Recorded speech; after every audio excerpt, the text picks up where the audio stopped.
Hello everyone and welcome back to Balaji Online Classes. Today I am here to illustrate chapter number 9, Soil of class 7th Science.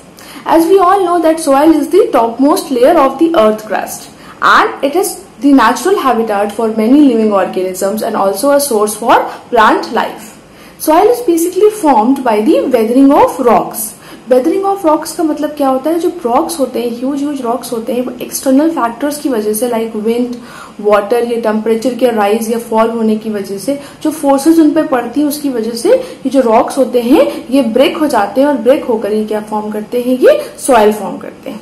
Then soil also contain vegetable और organic matter that is called as humus. Soil also contains tiny organisms like insects, fungi, algae and bacteria, worms and insects. ये कुछ ऐसे living creatures हैं जो soil में पाए जाते हैं. All the organisms living in the soil are often referred to as the biota. जो भी living organisms हमारे soil में exist करते हैं उन्हें हम कहते हैं biota. Then we have the topic soil profile. Now जो वर्टिकल सेक्शन होता है सॉइल का, जिसमें सॉइल की डिफरेंट लेयर्स हमें दिखती हैं, that is what we called as soil profile. और इसमें डिफरेंट हॉरिजॉन्स होते हैं, इसमें टॉप सॉइल होता है, इसमें आपका सब सॉइल होता है, इसमें पेरेंट रॉक होता है और फिर इसमें आपका बेड रॉक होता है. फर्स्ट है हमारा A horizon that is the top soil. The upper most layer of the earth is known as the A horizon और the top soil. The major content of this section is humus. और इसका जो major content होता है इस section का वो क्या होता है, वो humus होता है. Then it is the habitat of many tiny organisms. Then we have the B horizon that is the subsoil. Subsoil second layer होती है just below the top layer. ठीक है, and it is relatively harder and compact. It largely contains stone and sand particles that is unfit for the plants. इसमें mostly क्या होते हैं आपके stone और आपकी ऐसी चीजें होती हैं जो बेसिकली आपके प्लांट्स की ग्रोथ के लिए बहुत ज्यादा अनफिट होती हैं. Then we have the C horizon that is the parent rock. ये क्या होता है, this is the region below the subsoil. ये क्या होता है, ये आपके सबसॉइल के जस्ट नीचे आता है and it is the lower most layer of the soil. There is no organic matter in this section and this region is hard and can not be easily dug. इसको आप आसानी से खोद नहीं सकते हो, डग नहीं कर सकते हो. This layer stores water over it and makes the water stable. और ये क्या करती है, ये लेयर क्या होती है, वाटर बेसिकली स्टोर करती है और इस लेयर को हम कहते हैं substratum. And then soil is formed from it is called as residual soil. और जो इस लेयर से सॉइल बनती है उसे हम कहते हैं residual soil. This layer of soil is infertile. और ये जो लेयर होती है सॉइल की ये बेसिकली क्या होती है, इनफर्टाइल होती है. Then we have the R horizon that is the last layer of the soil profile. Below the C horizon is a layer that is hard, that is made up of hard rocks. इसमें क्या होते हैं, hard rocks होते हैं जिन्हें हम कहते हैं बेड रॉक या फिर R horizon. Water can not penetrate through the bed rock. Then we have the types of the soil particles. Soil particles में जो फर्स्ट है that is the clay. Clay क्या होते हैं, clay are the smallest particles which are soft and smooth. जो smooth से soft से particles होते हैं वो हमारी क्ले होती है और इनका जो साइज होता है this is very small, approx 0.005 mm. They have very less air spaces between them. Then we have the slit. Slit क्या होते हैं, क्ले के कंपैरिजन में थोड़े से बड़े होते हैं, इनका साइज जो होता है थोड़ा सा बड़ा होता है and they are generally found in the river beds. Then we have the sand. Sand क्या होता है, मच लार्जर होता है if we compare with clay and slit and they have a very poor water retaining capacity.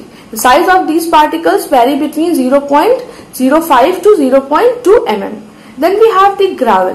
Gravel basically आपके छोटे छोटे stones होते हैं, छोटे छोटे पत्थर होते हैं आपके, उन्हें हम कहते हैं ग्रेवल, जो सॉइल में पाए जाते हैं. इनका जो साइज होता है that is more than 0.2 mm. Then apart from these soil particles, other components of soil are also there. Now we are going to discuss them. First one is the humus. Humus क्या होता है, basically जो आपका dead और decaying remains होते हैं आपके plants के और एनिमल्स के, ठीक है, जो सॉइल में प्रेजेंट होता है उसे हम कहते हैं ह्यूमस. वही ह्यूमस फॉर्म करता है. Then humus is significant because it makes the soil fertile. और ये इंपॉर्टेंट इसलिए क्योंकि ये सॉइल को फर्टाइल बनाता है. Then we have the living organisms. As already mentioned, many living organisms like earthworms, insects, algae, fungi, bacteria, etc. they basically live in the soil. Then we have the air. Air क्या होता है, जो gaps होता है, जो हमारे soil particles होते हैं उनके बीच में जो गैप होता है जहां हमारी एयर फिल होती है उसे हम कहते हैं एयर। और ये एयर जो है जो लिविंग ऑर्गेनिजम्स रहते हैं हमारे सॉइल में उनके थ्रू यूटिलाइज होती है for respiration. Then we have the water. It is also present between the soil particles which helps in the growth of the plant. Then based on the proportion of various particles, soil can be classified into various categories. First है उसमें हमारी sandy soil. It has a lot of sand in it and very little silt and clay. इसमें क्या होता है, बहुत amount में हमारा सैंड पाया जाता है और इसीलिए हम किसे कहते हैं Sandy soil. It can not hold too much of water and जो इनके जो स्पेसेस होते हैं इनके पार्टिकल्स के बीच में वो बहुत ज्यादा स्पेसेस होते हैं, इसलिए ये क्या करता है, ये बहुत टाइम तक वाटर होल्ड नहीं कर पाता है। And this soil is basically found in the desert areas. Then we have the clay soil. It is mostly contains clay, इसमें मोस्टली आपका क्ले होता है। And water drains through very slowly since the particles are very small and they are tightly packed. जो particles होते हैं वो बहुत ही closely packed होते हैं, इसलिए क्या होता है, वाटर जो होता है यहाँ पे देर तक स्टे करता है। Right? It can hold water very well and can easily waterlogged. And it is rich in minerals which makes it good for growth of plants. Then we have the loamy soil. Loamy soil basically sand, silt और clay का एक mixture होता है, ठीक है, जिसमें humus भी होता है। And it is best for soil for growing plants as it has adequate space between soil particles to trap air. और इनमें जो सॉइल पार्टिकल्स के बीच में जो स्पेस होता है वो इनफ स्पेस होता है एयर को ट्रैप करने के लिए, और ये बहुत ही रिच और फर्टाइल सॉइल होता है। Then we have the composition of the soil.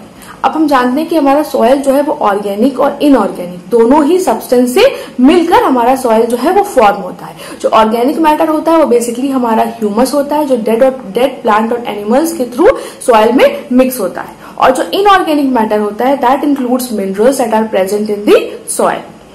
Then we have the soil that exist in India, the various soil types that basically exist in India. इसमें फर्स्ट है आपका black soil. Black soil basically काले colour का होता है, black colour का होता है, and it is formed by the weathering of volcanic rocks.